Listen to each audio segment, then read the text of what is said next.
दीपा अपने परिवार की लाडली बिटिया और परिवार की जान थी। दीपा दिन भर घर में केवल मस्ती करती और घर वालों से खूब सारी बातें करती रहती। दीपा के पिताजी दीपा को बहुत प्यार करते थे, लेकिन आजकल उन्हें एक चिंता खाए जा रही थी और वो थी दीपा की शादी की चिंता। पिताजी हर परिवार में दीपा का ससुराल ढूंढते, लेकिन दीपा शादी का नाम सुनते ही गुस्सा होकर मुंह फुलाकर एक कमरे में जाकर बैठ जाती।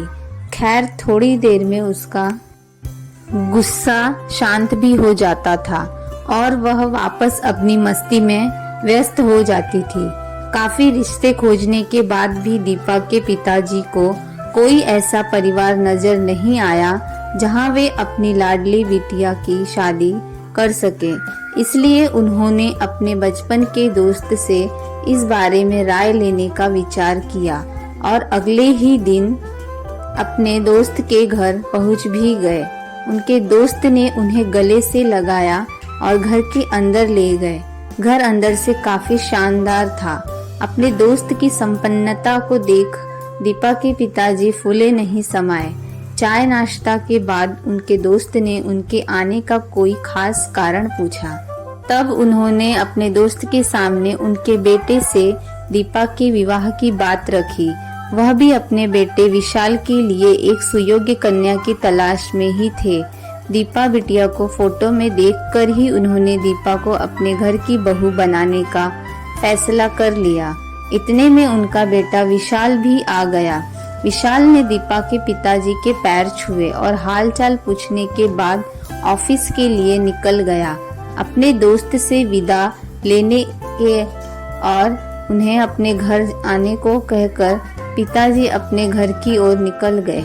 विशाल को भी दीपा बहुत पसंद थी, लेकिन विशाल की माँ विशाल की शादी अपने से भी बड़े घर में करना चाहती थी। लेकिन विशाल के मनाने पर वह मान गई और तय समय पर विशाल और दीपा की शादी हो गई। ससुराल में दीपा के सास ससुर और दीपा की ही उम्र की एक ननंद थी, नेहा।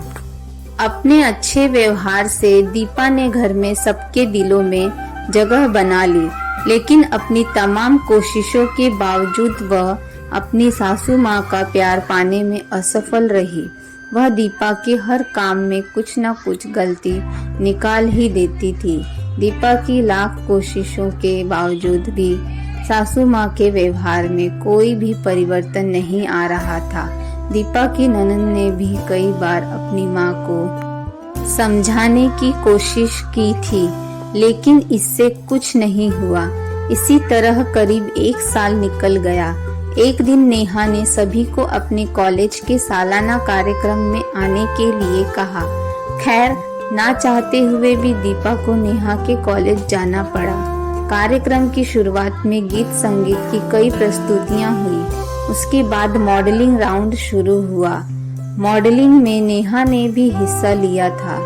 आखिरी राउंड में नेहा के साथ 4 और लड़कियों को सिलेक्ट किया गया, जहां सभी से जज द्वारा एक एक सवाल पूछकर विजेता घोषित करना था। सवाल जवाब का दौर शुरू हुआ।